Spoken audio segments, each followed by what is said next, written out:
Dealer lots across Australia are packed to the fence line right now. Utes nobody's touching, discount stacked 6 ways from Sunday, salespeople desperate to clear stock before the next shipment lands. But scroll past all that overflow and something strange shows up. Utes you can walk into a showroom for today and simply can't buy. Not because nobody wants them. Because dealers physically can't get them. Wait times stretching past a year, order books pause midstream, whole production runs capped before the first one even reaches a yard. Here's what's actually going on with 5 utes Australians can't seem to get their hands on, and why the hardest one to find might surprise you. The D-Max has been a fixture on Australian job sites for years, consistently sitting in the top 5 sellers in the segment, right behind the Ranger and the Hilux. So when Isuzu partnered with Walkinshaw, the same outfit responsible for converting Ram and Silverado trucks to right-hand drive, to build a proper flagship version, the Blade, expectations inside the company were modest. Then the expressions of interest came in, and Isuzu's own people admitted the numbers blew past what they'd planned for well before the first vehicle even reached a dealership. Here's the twist. This isn't a supply chain failure like most of the utes on this list. Walkinshaw deliberately capped the first production run at around 400 units for the year, treating it the same way they'd treat any new performance program, get the process bulletproof on a small batch before scaling up to full volume. Underneath the badge, it's not just cosmetic either. New 35mm twin-tube dampers up front, a wider track from the redesigned wheel and tyre package, and reinforced recovery points rated for 8 tons, all validated across 3 years and more than 100,000 kilometers of testing in outback conditions. So if you're chasing one, don't expect it sitting on a lot waiting for you. Talk to your dealer directly about allocation, because most states are only getting a handful per batch, and color choice tends to be the first thing you'll have to compromise on. What you get for the wait is a ute that's genuinely different underneath, not just a decal kit and some black trim, built and tuned specifically for Australian roads and remote area work, with a numbered plaque in the engine bay to prove it. Halo versions of the Amarok have always punched above their sales weight, and the pattern's repeating with the new dark label. This time the scarcity isn't a guess, it's a hard number, 200 units, nationally, full stop. It's the same playbook Volkswagen ran with the previous generation Walkinshaw Specials, which sold out their entire allocation years before this one ever went on sale. Close to 2,600 units moved across 2 model years, a sizable slice of total Amarok volume for that period, so demand outstripping a fixed cap isn't exactly a shock to anyone at VW's commercial vehicle division. The appeal isn't extra grunt under the bonnet either. The V6 turbo diesel stays at its standard output. This is entirely about exclusivity, blacked-out styling details, unique badging, and the kind of scarcity that's engineered in from day one rather than something that happened by accident. If a dark label matters to you, get your name in with a Volkswagen commercial dealer well before allocation actually lands in the country, because color and spec choice disappears fast once the run starts moving. Dealers won't be sitting on unsold stock to negotiate against. The upside of chasing something this tightly capped as resale, these limited editions have consistently held their value far better than a standard Amarok trim over the years, so if patience isn't your thing, at least know what you're trading it for down the track. Number 3. BYD Shark 6.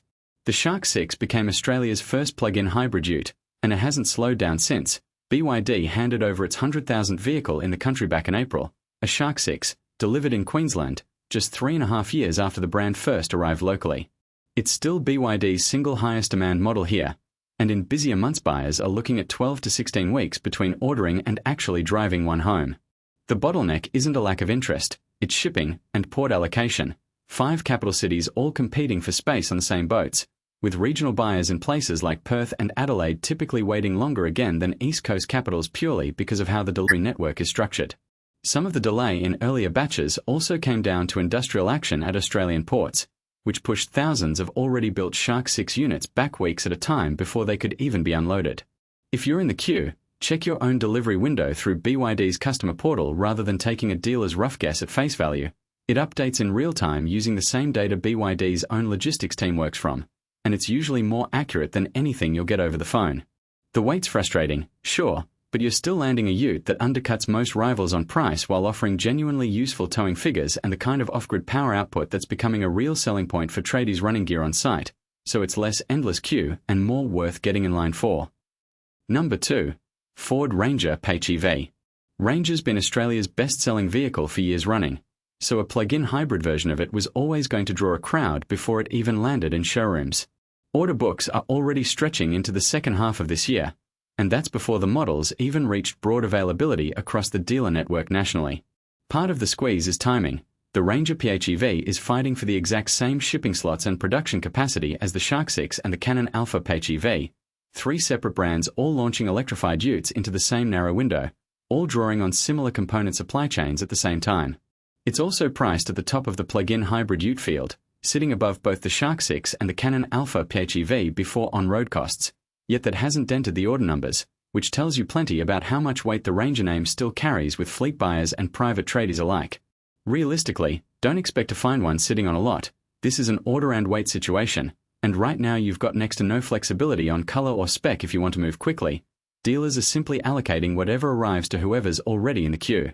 What you're waiting for is lower running costs than the diesel equivalent, official combined fuel figures well under 3 litres per 100 kilometres, plus onboard power outlets in the tray that actually matter if you're running tools or camping gear off-grid, which is exactly why tradies keep putting their names down despite the wait stretching out longer than they'd like. Number 1. Toyota Land Cruiser 70 Series. The 70 Series has been in constant production since 1984, making it the oldest new vehicle you can still buy in this country, and it's held a near mythical status with remote area workers, mining contractors, and government fleets the entire time it's been on sale. Here's where it gets genuinely strange. Toyota didn't just have long wait times like everything else on this list. They paused new orders entirely on the GXL wagon automatic variant, an almost unheard of move for a model this popular. Sales are down 82% this year compared to the same period last year, and that's not a typo, and it's not falling demand either. Toyota's own people confirmed publicly they're still trying to secure extra supply just to catch up on the backlog. What actually happened is compliance-driven rather than a simple part shortage. New emissions rules forced Toyota to rework the model with an added AdBlue exhaust system to keep it street legal for heavy vehicles, and that reworking halted the production pipeline right when demand was already outpacing what they could build in the first place.